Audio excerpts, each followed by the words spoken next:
Visakha steel plant ప్రమాద బాధితులను మంత్రి లోకేష్, కేంద్ర మంత్రి భూపతిరాజు శ్రీనివాస్ వర్మ, మంత్రి అనిత పరామర్శించారు. బాధిత కుటుంబాలకు ప్రభుత్వం అండగా ఉంటుందన్నారు.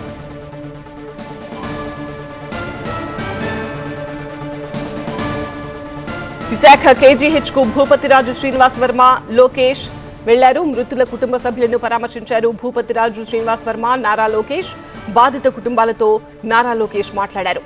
ఘటన జరిగిన వెంటనే చర్యలు చేపట్టాం అంటున్నారు ఆయన. సీఎం, కేంద్ర మంత్రి బాధితులతో మాట్లాడారు. బాధితులకు ప్రభుత్వం అండగా ఉంటుందని హామీ ఇచ్చారు. కమిట్మెంట్ ఉంది కాబట్టే వచ్చామని నారా లోకేష్ అంటున్నారు. రాజకీయం చేయడం సరికాదు. కేజీహెచ్ దగ్గర ఆవేదనతో ప్రశ్నించిన వారికి సర్ది చెప్పారు మంత్రి నారా లోకేష్.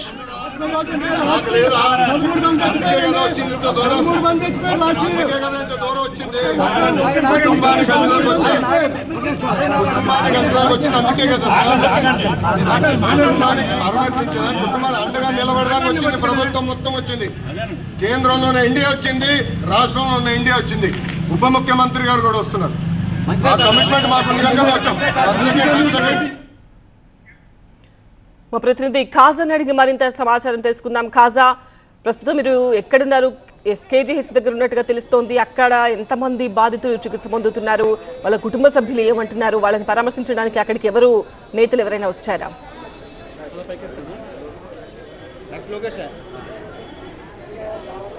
స్టీల్ ప్లాంట్ ప్రమాదంలో గాయపడిన క్షతగాతుల పరామర్శించేందుకు కాసేపటి క్రితమే డిప్యూటీ సీఎం పవన్ కళ్యాణ్ విశాఖ చేరుకున్నారు. ఇప్పుడిప్పుడే కిమ్స్ ఆసుపత్రిలో చికిత్స పొందుతున్న మల్లికార్జునరావు, అర్జున్ అప్పారావుతో పాటు సత్యానందను డిప్యూటీ సీఎం పవన్ కళ్యాణ్ పరామర్శించి అక్కడి నుంచి సెవెన్ హిల్స్ ఆసుపత్రికి వెళ్తున్నారు. అక్కడ కూడా సూరిబాబు, అలాగే పైడిరాజు, శ్రీనివాసరావు వాళ్ళ ముగ్గురు అక్కడ సెవెన్ హిల్స్ ఆసుపత్రిలో చికిత్స పొందుతున్నారు. డిప్యూటీ సీఎంతో పాటు మంత్రి నాదెండ్ల మనోహర్ కూడా ఉన్నారు. ఇద్దరు కూడా కాసేపటి క్రితమే కిమ్స్ ఆసుపత్రికి చేరుకొని ఇక్కడ క్షతగాతులను పరామర్శించిన తర్వాత ఇక్కడ నుంచి సెవెన్ హిల్స్ ఆసుపత్రికి వెళ్తున్నారు. అక్కడ నుంచి నేరుగా స్టీల్ ప్లాంట్కి వెళ్ళి అక్కడ సంఘటన స్థలిని పరామర్శిస్తారు. ఆ తర్వాత అధికారులతో మాట్లాడే అవకాశం ఉంది. ఇప్పటికే మంత్రి నారా లోకేష్ విశాఖ చేరుకొని మృతుల కుటుంబాలను కేజీఎస్ మంత్రి వద్ద పరామర్శించారు. వారికి ధైర్యం చెప్పి వారికి ప్రభుత్వం తరపున భరోసా ఇచ్చారు. ఇప్పటికే కేంద్రం తరపున ఒక ఎక్స్గ్రేషన్ అనేది ప్రకటించింది. రాష్ట్ర ప్రభుత్వం తరపున కూడా అవసరమైన అన్ని వైద్య సేవలు అందించేలా అవసరమైన చర్యలు తీసుకున్నామని ఇప్పటికే భరోసా ఇచ్చారు. మరోవైపు అక్కడి నుంచి మంత్రి నారా లోకేష్ సెవెన్ హిల్స్కు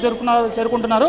అక్కడ నుంచి స్టీల్ ప్లాంట్కి వెళ్ళిన తర్వాత అక్కడ దాదాపుగా 4 గంటల పాటు స్టీల్ ప్లాంట్లో అధికారులతో మాట్లాడే సమీక్షించే అవకాశం ఉంది. ఎందుకంటే ఈ మధ్యకాలంలో జరిగిన అతిపెద్ద ప్రమాదంగా స్టీల్ ప్లాంట్లో ఇదేనని అధికారులు చెబుతున్న నేపథ్యంలోని అది కూడా SMS-1లో CCD అంటే ఈ CCD డిపార్ట్మెంట్లో జరిగిన ఈ ప్రమాదం ఒక్కసారిగా 8 మంది ప్రాణాలను తీసింది. అలాగే 6గురిని ఆసుపత్రి పాలు చేయడంతో గతంలో ఎన్నడూ లేదా దాదాపుగా 36 ఏళ్ల స్టీల్ ప్లాంట్ చరిత్రలో SMS-1లో ఈ CCD డిపార్ట్మెంట్లో జరిగిన ఈ లాడిల్ ప్రమాదం ఒక్కసారిగా కార్మికుల్లో తీవ్ర ఆందోళన, భయాందోళనతో పాటు వారి కుటుంబాల్లో కూడా తీవ్ర ఆందోళన నింపిన నేపథ్యంలోనే అది ఎందుకు జరిగింది, దానిపై ఇప్పటికే ఉన్నత స్థాయి విచారణ కమిటీ అనేది కేంద్రం ప్రభుత్వం నియమించింది. స్టీల్ మంత్రిత్వ శాఖ ఆధ్వర్యంలో వాళ్ళు కూడా వాళ్ళ 3 కమిటీ బృందం ఇప్పటికే విచారణ కోసం సిద్ధమయ్యారు. మరోవైపు స్థానికంగా కూడా రాష్ట్ర ప్రభుత్వం తరపున కూడా కార్మిక శాఖ మంత్రి వాసంశెట్టి సుభాష్ కూడా ఈ పరిస్థితిపై సమీక్షించారు. అయితే ప్రాథమికంగా ఆర్గానిక్ గ్యాస్ పైపు నుంచి వెళ్లే క్రమంలో అది స్టక్ అవడం వల్ల ఆశించినంత ఆ గ్యాస్ అందకపోవడం వల్లే ఈ ప్రమాదం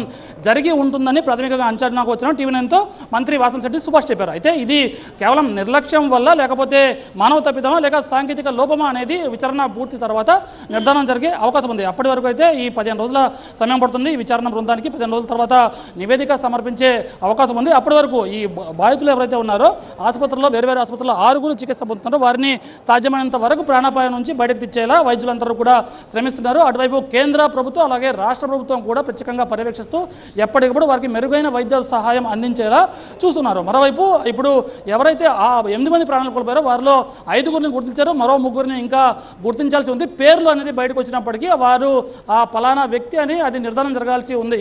ఎందుకంటే అది DNA అవసరమైతే DNA పరీక్షకైనా చేసేందుకు అధికారులు సిద్ధమవుతున్నారు. మొత్తం మీద ఈ ఘటన ఒక్కసారిగా కార్మిక లోకంలో తీవ్ర భయాందోళన గురిచేసింది. ఎందుకంటే రూర్కెలా స్టీల్ ప్లాంట్ కూడా దాదాపుగా వైజాగ్ స్టీల్ ప్లాంట్ లాంటి కెపాసిటీ సామర్థ్యంతో ఉంది. అయితే ఇక్కడ ఒక్కసారిగా ఇటువంటి ప్రమాదాలు జరుగుతుండడం తరచూ ప్రమాదం అంటే చిన్న ప్రమాదాలు జరుగుతూ ఉంటాయి. కానీ ఇటువంటి ప్రమాదం భారీ స్థాయిలో జరగడం అది కూడా గతంలో ఎప్పుడూ లేనంతగా జరిగిన ఈ ప్రమాదంలో 8 మంది ప్రాణాలు కోల్పోవడం, తర్వాత 6గురు క్షతగాతులుగా మారడం వెనుక కారణం ఏంటనేది ఇంకా తెలాల్సి అవకాశం ఉంది. పూర్తి స్థాయిలో అధికారులు ఆ దర్యాప్తు చేస్తున్నారు. మరోవైపు క్షతగాత్రులను పరామర్శిస్తున్నారు ఈ మంత్రులు, అలాగే ప్రభుత్వ పెద్దలు కూడా వస్తున్నారు. మొత్తం మీద ఈ ఘటన కార్మికుల్లో తీవ్ర భయాందోళన నింపిన నేపథ్యంలోనే కార్మికులకు భరోసా కల్పించేలా కేంద్ర రాష్ట్ర ప్రభుత్వం అవసరమైన చర్యలు తీసుకోవాల్సిన అవసరం ఎంతనే ఉంది.